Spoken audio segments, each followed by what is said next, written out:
नमस्कार, मैं हूं आपके साथ अविनाश कर और आप देख रहे हैं IBC 24। ये है एमपी का खास बुलेटिन।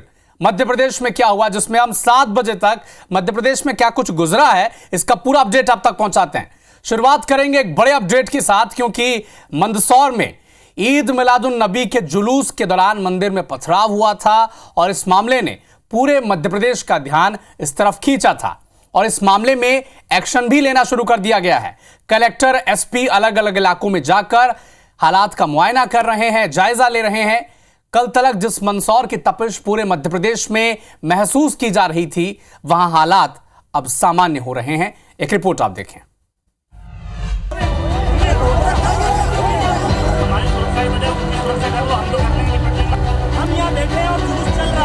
मंदसौर में जो कल अप्रिय स्थिति बनी, उसने न सिर्फ एक शहर बल्कि पूरे एमपी में सुर्खियां बटोरी। कई सवाल खड़े हुए, न केवल प्रशासन के इंटेलिजेंस पर बल्कि उन लोगों पर जिन्होंने धार्मिक जुलूस के दौरान मंदिर में पत्थर फेंके। हम यहाँ बैठे हैं और जुलूस चल रहा है, आप जुलूस बंद करवाइए सबसे पहले। अब इस मामले में पुजारी की शिकायत पर 10 से ज्यादा लोगों पर केस दर्ज हुआ है। वहीं कलेक्टर और एसपी ने अलग अलग इलाकों का जायजा लिया। टोटल अभी जो 10 लोग हैं उनको राउंड अप कर लिया गया है इसमें, जिसमें 6 जो है उनके घटना के बारे में जो है जो संलिप्तता है उसके बारे में जो है उनसे पूछताछ की जा रही है। 4 जो हैं वो डीजे वाले हैं, उनको भी राउंड अप किया गया है। इन सबको अब जो है पूछताछ उपरांत जो इनके खिलाफ जो वैधानिक कार्रवाई है वो की जाएगी। इस मामले को लेकर सांसद सुधीर गुप्ता का बड़ा बयान भी सामने आया है। उन्होंने कहा कि मंदसौर शांत शहर है, कल का दृश्य अच्छा नहीं था। उन्होंने कहा कि बंटवारा धर्म के आधार पर हुआ था, जिन्हें जाना था वो चले गए, लेकिन जो रुके हैं उनके बच्चों को इसका ध्यान रखना चाहिए। बंटवारा तो धर्म के आधार पर हो गया था, जिसे जाना था, जिसे मुस्लिम का ही बात करना था तो उसे जाना था, वो चला गया था। और जो बच्चे हैं उनके बच्चों को ये बात ध्यान रखना चाहिए कि उनके पुरखों ने यहाँ रहने का निर्णय इस बात के लिए किया है कि यहाँ सामाजिक सद्भाव बना रहेगा। कांग्रेस ने भी कड़ी कार्रवाई की मांग की है। विधायक विपिन जैन ने कहा कि घटना के दोषियों पर प्रशासन को तत्काल कार्रवाई करनी चाहिए। वहाँ पर बहुत सारे सीसीटीवी के कैमरे लगे हुए हैं, उनके फुटेज को हमको निकालना चाहिए और निकाल कर जो भी दोषी हो, किसी भी धर्म, जाति, पार्टी, कोई भी हो, उनके ऊपर सख्त कार्रवाई करनी चाहिए। जो स्थिति मंदसौर में बनी, उस एक घटना से कई सवाल खड़े हुए कि one of the best intelligence input का दावा करने वाली एमपी पुलिस ऐसी परिस्थितियों को बनने से पहले क्यों नहीं रोक पाती। दूसरा ये कि धार्मिक जुलूस में दूसरे धर्म के प्रतीकों के प्रति हिंसक रवैया किसी खास मकसद के लिए तो नहीं। तो सवाल यही है कि क्या किसी खास मकसद से इस तरह की वारदात को अंजाम दिया जाता है? और इसके पीछे जब मध्य प्रदेश का प्रशासन ये दावा करता है कि one of the best input उनके पास होता है इंटेलिजेंस का, तो हर बार इस तरह की तस्वीर क्यों सामने आती है? इन दोनों पहलुओं पर ध्यान देने की जरूरत है। जबलपुर लिए चलते हैं, क्योंकि जबलपुर में कॉलेज छात्राओं को पॉर्न वीडियो भेजकर उन्हें ब्लैकमेल करने के मामले में पिछले दिनों जमकर बवाल भी मचा था और अब इस मामले में पुलिस को बड़ी सफलता हाथ लगी है। क्या है ये खुलासा, देखिए इस रिपोर्ट में। जबलपुर ब्लैकमेलिंग कांड में पुलिस को हाथ लगे अहम सुराग से पता चला है कि इसका गैंग हरियाणा से चलाया जा रहा है। जबलपुर पुलिस की एक टीम आरोपियों को पकड़ने हरियाणा पहुंची, लेकिन आरोपी चकमा देकर भाग निकले। पुलिस को आरोपियों के नाम समेत कई जानकारियां मिली, लिहाजा पुलिस आरोपियों को जल्द गिरफ्तार करने की बात कह रही है। जो बच्चियां हैं उनके द्वारा जो एफआईआर दर्ज कराई गई थी, उसको गंभीरता से लेते हुए पुलिस ने इसमें विवेचना करी तो पता चला कि जिन नंबरों से ये व्हाट्सएप मैसेजेस और कॉल करे गए थे वो हरियाणा राज्य के एक ज़िले, एक गांव से ओरिजिनेट हुए थे। पुलिस की टीम वहां गई थी, वहां लगातार 4-5 दिन प्रयास किया है और साइबर की मदद से इन आरोपियों का नाम भी पता चल चुका है। अभी तो वो नहीं पकड़े गए हैं, लेकिन इन त्योहारों के बाद पुलिस की टीम दोबारा जाएगी और आरोपियों को पकड़ेगी। पुलिस जांच में ये भी पता चला कि आरोपियों ने ओटीपी भेजकर एक छात्रा का व्हाट्सएप हैक कर लिया था और कॉन्ट्रैक्ट चुराकर ब्लैकमेलिंग का खेल खेला। एक चीज़ जो हम लोग को साइबर की विवेचना में समझ में आया है कि एक तरह से उन्होंने किसी एक बच्ची का पहले व्हाट्सएप हैक करा है, उससे ओटीपी मांगा था और फिर उसका व्हाट्सएप हैक करके और फिर उसको डरा के उससे बोला था कि तुम अपना सिम तोड़ दो। तो ऐसा लगता है कि जब एक किसी बच्चे का व्हाट्सएप हैक किया होगा तो वो सारे कॉन्टैक्ट्स उसके पास आ गए होंगे। हालांकि ये अभी जब आरोपी मिलेंगे तभी कंफर्म हो पाएगा। IBC 24 ने ही इस ब्लैकमेलिंग कांड का खुलासा किया था। आरोपी गर्ल्स कॉलेज की छात्राओं को पोर्न वीडियो भेजकर ब्लैकमेलिंग कर रहे थे। कई छात्राओं ने बदनामी के डर के कारण पैसे भी भेजे। ग्वालियर के बहोड़ापुर थाने में पदस्थ महिला प्रधान आरक्षक के रिश्वत मांगने का वीडियो अब सोशल मीडिया पर जमकर वायरल हो रहा है। इस वीडियो में महिला प्रधान आरक्षक दहेज एक्ट की FIR करने के बदले में पीड़िता से 10,000 रुपए की रिश्वत मांगती नजर आ रही हैं। लेकिन जब पीड़िता ने गरीब होने का हवाला दिया तो डील पक्की हुई 5,000 रुपए में। पीड़िता ने महिला आरक्षक की शिकायत SP राकेश सगर से की है और SP ने इस मामले में DSP महिला को जांच कर कार्रवाई करने के आदेश दिए हैं। ये भी आपको बता दें कि पीड़िता की शादी 1 मई 2023 को हुई थी और जब उपदेश नाम के व्यक्ति से हुई थी। इससे पहले शादीशुदा था वो और उसी का बेटा भी था और इसी से इसकी जानकारी जब सामने आई तब वो ये मामला दर्ज करवाना चाहती थी, लेकिन आरक्षक ने इस मामले को दर्ज करने के लिए 10,000 रुपए की रिश्वत भी ली। मैम आप इधर आओ, उससे मिल लेना तुम, मैं तुम्हें नंबर दूंगी उसका। उनका नाम आपने मुझे बताया हेमलता। हेमलता को अभी क्या बताया, भूल गई मैं। ब्रजलता। ब्रजलता आपको दे रहा है 5,000 रुपये और उनको उसको मैं बात कर लूँगी। सिर्फ 5,000 में काम हो जाएगा। 1,000 दे दूँगी, वो गरीब आदमी है। अगर मैं 5,000 रुपये दे भी दूँगी तो फिर कितने दिन में हो जाएगी? टाइम तो लगेगा। FIR में कंटेंट क्या है क्या नहीं है तो वो इसलिए अपने DSP महिला शाखा को दिया, क्योंकि महिला संबंधी शिकायत है इसलिए महिला अधिकारी को दिया और जो एलिगेशन भी लगाया वो महिला को ही लगाया, तो इसलिए हमने जो है DSP महिला जो शाखा की प्रभारी है उनको दिया है। तो तथ्य के आधार पर हम लोग कार्रवाई करेंगे।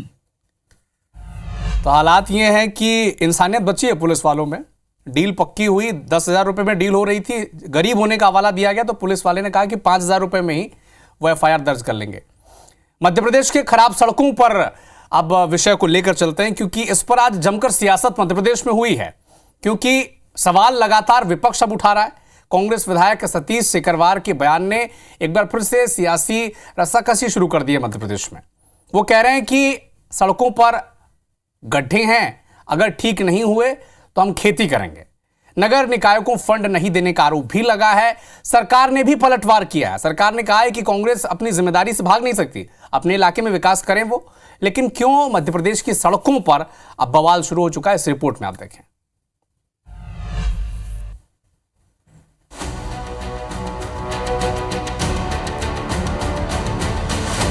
MP में अब नगरीय निकाय के फंड में कटौती को लेकर सियासत शुरू हो चुकी है। ग्वालियर में खराब सड़कों को लेकर जब कांग्रेस के विधायक सतीश सिकरवार से सवाल पूछा गया तो उन्होंने इस बदहाली के लिए बीजेपी सरकार को जिम्मेदार ठहरा दिया और कहा कि ग्वालियर, मुरैना, इंदौर, भोपाल और जबलपुर नगरीय निकाय में बेहतर इंफ्रास्ट्रक्चर के लिए सरकार को 200-400 करोड़ रुपए अतिरिक्त देना चाहिए, ताकि वहां के लोगों को बुनियादी सुविधा आसानी से मिल सके और इलाके में विकास को गति मिले।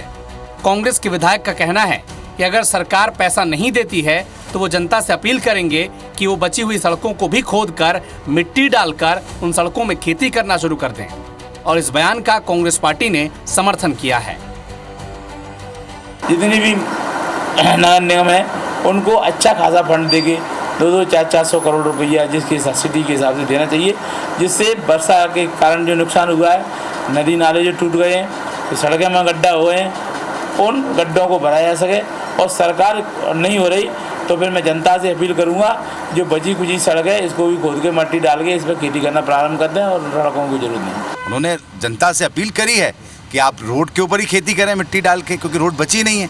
अब जब बची नहीं है तो किस काम की। और ये बात जन जन तक पहुंचे, सरकार तक पहुंचे, ताकि ग्वालियर की जनता को इन गड्ढों से राहत मिल सके। कांग्रेस के इस बयान पर अब बीजेपी ने पलटवार किया और कहा कि कांग्रेस के विधायक अपनी विधानसभा में विकास करने की जगह दोषारोपण कर रहे हैं और जिम्मेदारी से बच रहे हैं। बीजेपी ने कहा कि सतीश सिकरवार की पत्नी शोभा सिकरवार ग्वालियर की महापौर हैं और ग्वालियर में लगभग हर सड़क मौजूदा वक्त में खुदी हुई है या फिर उन सड़कों पर गड्ढे हैं। वो खुद ही सड़क पे नहीं आ सकते थे, उनमें दम नहीं।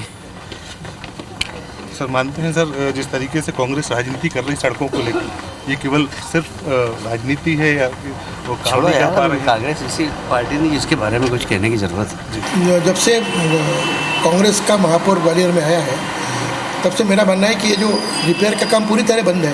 मेरा मानना है कि इन सब बातों की ओर ध्यान दें और दूसरे के ऊपर कुछ अपनी गलतियाँ हैं, अपने जो इस तरह के जो बयान थोप कर अपनी जिम्मेदारी से बच नहीं सकते। कुल मिलाकर कांग्रेस पार्टी ने एमपी की बदहाल सड़कों को लेकर सरकार को घेरना शुरू कर दिया है। करीब 20 साल पहले जब एमपी में दिग्विजय सिंह मुख्यमंत्री थे और भारतीय जनता पार्टी विपक्ष में थी, तब बीजेपी इन्हीं बदहाल और खराब सड़कों को मुद्दा बनाकर दिग्विजय सिंह को मिस्टर बंटाधार बताती थी। और अब 2 दशक बाद कांग्रेस ने एक बार फिर से खराब सड़कों को मुद्दा बनाकर बीजेपी को घेरने की रणनीति पर काम करना शुरू कर दिया है। Bureau report, IBC 24। तो गड्ढों पर सियासत एक बार फिर से शुरू हो चुकी है। पक्ष विपक्ष के अपने अपने तर्क हैं, लेकिन इसी बीच एक और खबर ने सुर्खी बटोरी है। राहुल गांधी पर महाराष्ट्र के विधायक संजय गायकवाड़ के विवादित बयान को लेकर अब सियासत गर्मा चुकी है। मध्य प्रदेश में भी कई इलाकों में कांग्रेस ने इसे लेकर विरोध प्रदर्शन किया है। खरगोन में कांग्रेस कार्यकर्ताओं ने सनावद थाने का घेराव कर धरना दिया और संजय गायकवाड़ के खिलाफ FIR दर्ज करने की मांग की है। वहीं बुरहानपुर में भी कांग्रेसियों ने आक्रोश जाहिर किया और विधायक के खिलाफ FIR दर्ज करने की मांग की।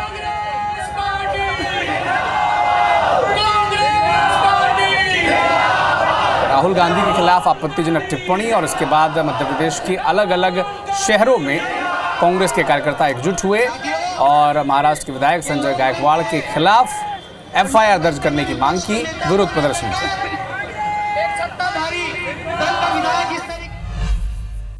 प्रधानमंत्री नरेंद्र मोदी के जन्मदिन पर मध्य प्रदेश में मुख्यमंत्री डॉक्टर मोहन यादव ने स्वच्छता ही सेवा पखवाड़ा अभियान की शुरुआत की है और इस कार्यक्रम में राज्यपाल मंगू भाई पटेल भी शिरकत करने पहुंचे और प्रदेश के 50 जिला अस्पतालों में प्रधानमंत्री भारतीय जन औषधि केंद्र का उद्घाटन किया।